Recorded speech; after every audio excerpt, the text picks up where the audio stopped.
మనం ప్రతిరోజు డబ్బు వాడుతుంటాం, కానీ ప్రపంచంలో మొదటి కరెన్సీ ఎక్కడ ప్రారంభమైందో ఎప్పుడైనా ఆలోచించారా? ఈరోజు మనం వేల సంవత్సరాల చరిత్రలోకి ప్రయాణిద్దాం. మొదట్లో మనుషులు వస్తువులు మార్పిడి చేసుకునేవారు. దీన్ని బార్టర్ సిస్టమ్ అని పిలిచేవారు. ఉదాహరణకు బియ్యం ఇచ్చి పాలు తీసుకోవడం, గోధుమలకు బదులుగా చక్కెర. కానీ దీనివల్ల సమస్యలు తలెత్తాయి. విలువ నిర్ణయించడం కష్టమయ్యేది మరియు అవసరాలు తీరకపోయేవి. క్రీస్తు పూర్వం 600 సంవత్సరంలో లిదియా రాజ్యంలో కాయిన్స్ని ప్రవేశపెట్టారు.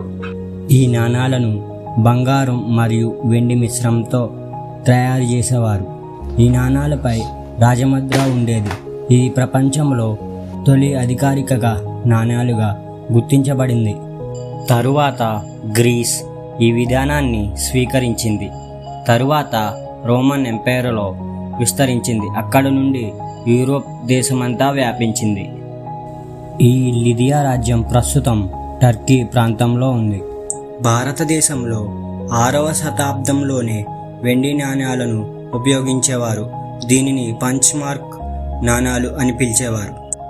సుమారు క్రీస్తు శకం 7వ శతాబ్దంలో మొదటి కాగితపు కరెన్సీ చైనాలో ప్రారంభమైంది.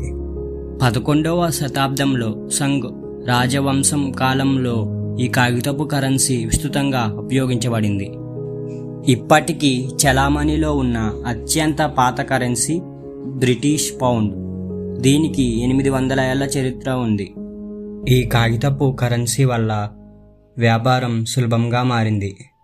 ప్రస్తుతం నేటి సమాజంలో banking system, UPI, debit cards, credit cards and digital payments ద్వారా డబ్బు చలామణి అవుతుంది. లిదియా రాజ్యంలో మొదలైన చిన్న నాణాలు ఈరోజు డిజిటల్ మనీగా మారాయి. డబ్బు చరిత్ర మన నాగరికత పురోగతిని చూపిస్తుంది. మీకు ఈ వీడియో నచ్చితే లైక్ చేయండి మరియు సబ్స్క్రైబ్ చేయండి.